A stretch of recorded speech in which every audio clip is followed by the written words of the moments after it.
he reached down into his chest, and all of a sudden his very strong attention was drawn to this beautiful, beautiful light. Kind of a love light, I guess, emanating from his heart region. And he kind of looked down and had an extremely, extremely profound experience of bliss and rapture, and just, woke up extremely energized. He couldn't believe that he'd kind of come down to the normal waking world after that. And he said it was kind of tough to be at work that day after such an incredible dream.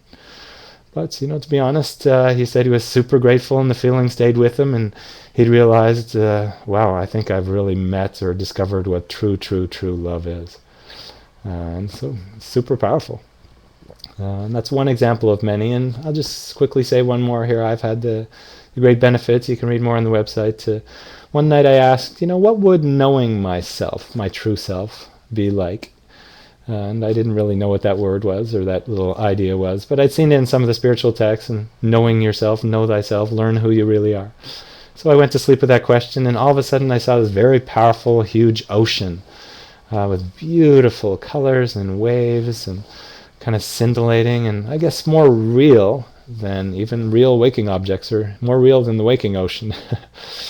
And I was kind of realizing that it's full of bliss and sexuality, but far more than sexuality. It's full of gratitude and, I guess, enthusiasm and all these incredible qualities. And then, very interestingly, as I was watching it, my whole perspective shift, and I wasn't watching it anymore. I became it. What I now call, I woke up as an ocean of grace, a really powerful ocean of bliss. And I can tell you, almost like Stefan, that was a super, super powerful, life-changing experience to know, well, if that's what I'm really like in some deeper place, that's pretty good. So let's continue on our practices. Anyways, there's so many other stories I could tell you. I have so much passion. Thanks for listening in. I see, we have a lot of people tuned in tonight. That I'll start to share some tips, because maybe even tonight you would like to try this out. And I definitely want to give you a few tips. And I'll mention that there's actually a great webpage at dreams.ca that describes more tips than I'll share tonight. But I just wanted to also mention before I get to the tips that if you want to pursue it a little bit further in kind of a fun group setting, I also offer teleclasses. And if you go to dreams.ca and sign up for the mailing list there, you get a free dream interpretation podcast, and also we'll keep you posted on upcoming classes and a small groups, so don't delay too long. About 4 to 8 people, so everybody gets lots of airtime.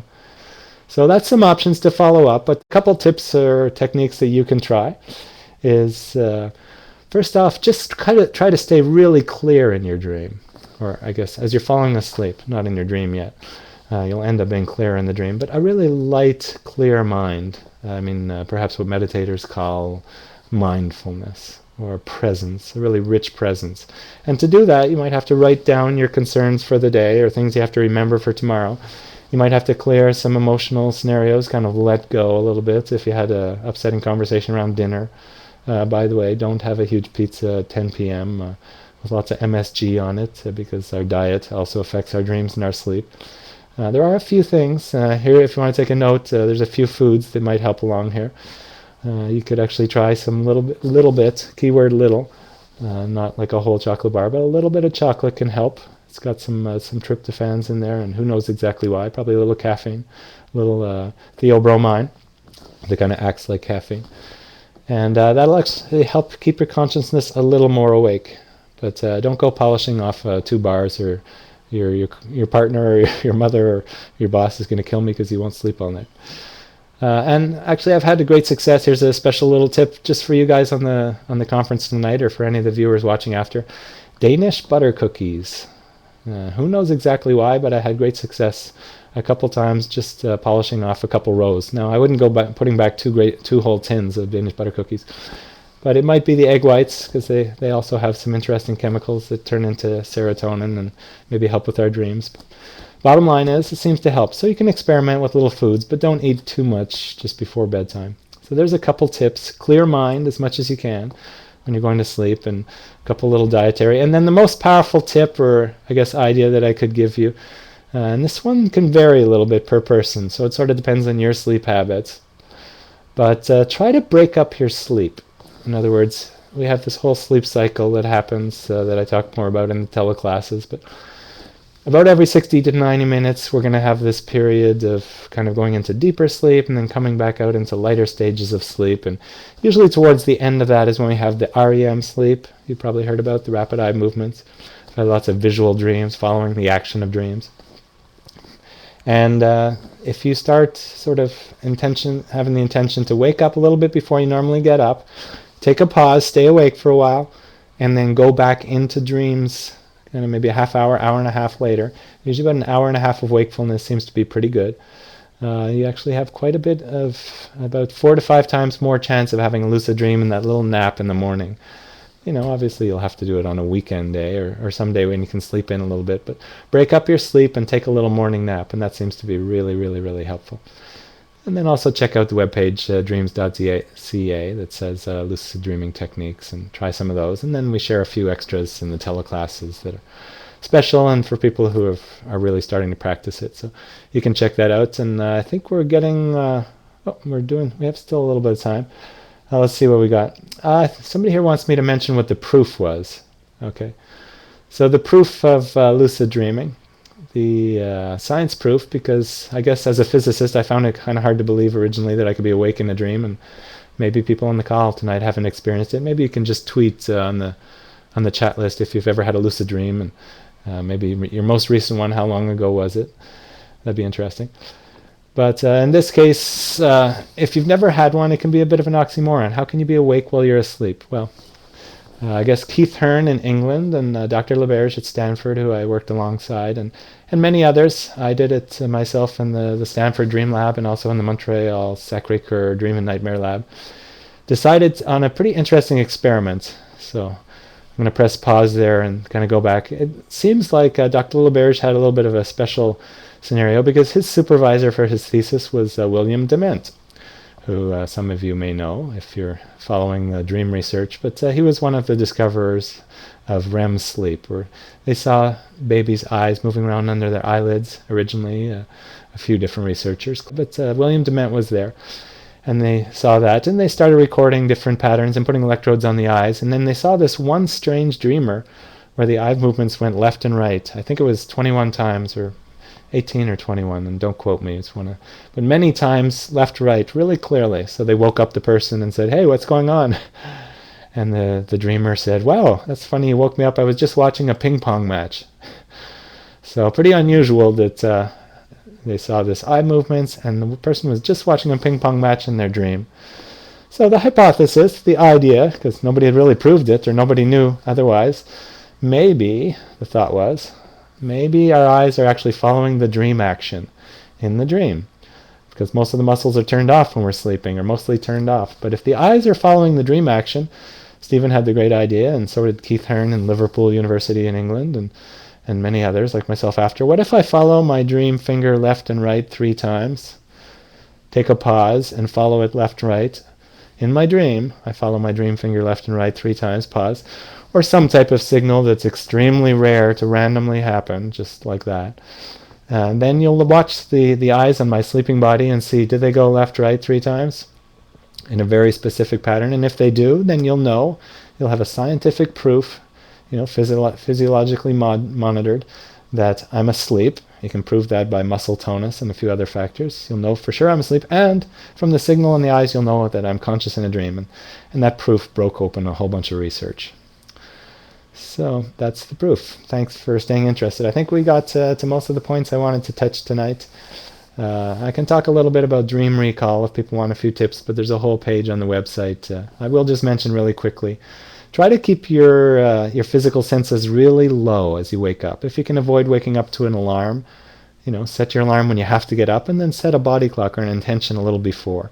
That'll keep your eyes and your ears kind of low level, because the physical senses really knock out our dream recall. It's sort of a very delicate memory, and you want to have that memory or the kind of incoming dream channel as delicate as possible. You like to hear it, so you keep the physical senses down. If you moved when you woke up, try to go back to the same position.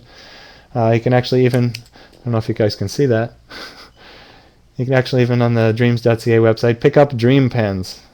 This is not only a lightsaber, but it's also a pen. You can write down your dreams at night, and you don't have to turn on a room light, because the lights often disturb our recall, And one dreamer who bought one said he was really happy because he didn't have to disturb his partner anymore, and he wasn't writing down his dreams because he didn't want to wake up his partner by turning on the lights. So lots of fun ways to do it. Keep a little journal and check out the tips@dreams.ca. So let's see, what other questions do we have here. How long does it take before we start lucid dreaming? Interesting. Well, we can talk about sort of the progression. Often, as I mentioned before, for people who've been on the call, that we will have a powerful lucid dream, usually maybe even tonight. There's a beginner's mind factor. It might be your lucky night tonight.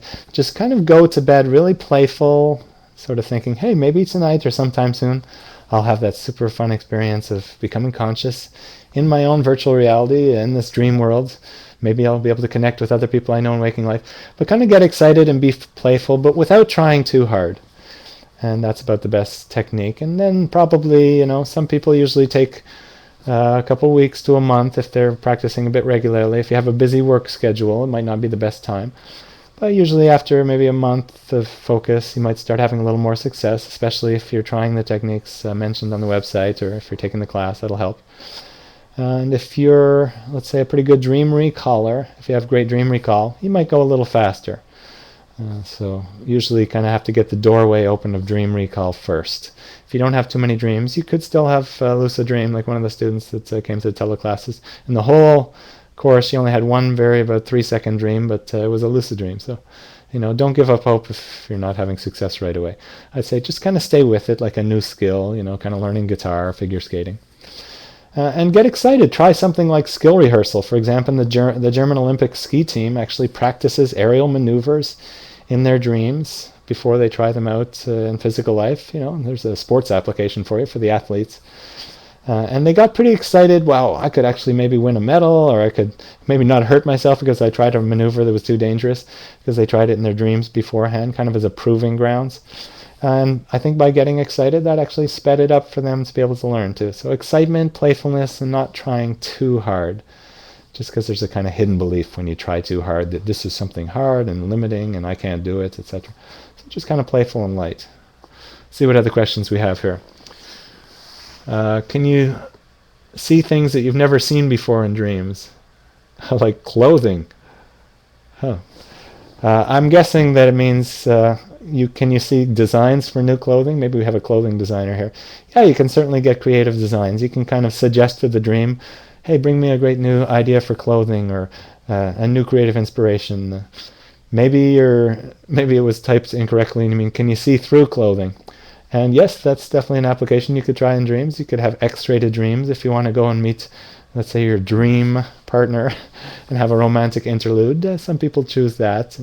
There's different succession of different things you can try. A little bit like the movie Groundhog Day, for people who've seen that one with Bill Murray.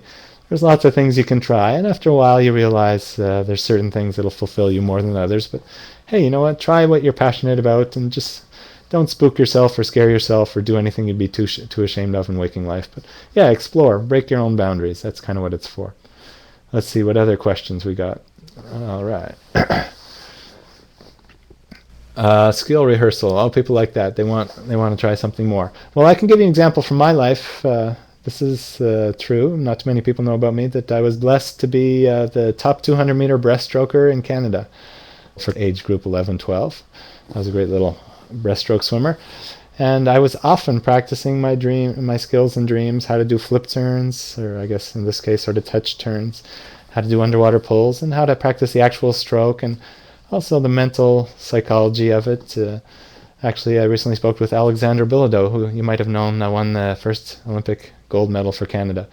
And he said he actually also has nightmares about sort of his dreams and some of the aerial skiing. But he did say that with biofeedback and sort of mental imagery training, which is kind of like a waking dream state, it really helped him to actually get the gold. And he feels that imagery and kind of, let's say, a more wakefulness type of dreaming was one of the great factors using biofeedback that allowed him to break through and, I guess, win Canada's first ever gold on home soil. So it might just be in more of a waking meditation vision that you try some of these skills. People have sort of lucid meditations or lucid little daydreams.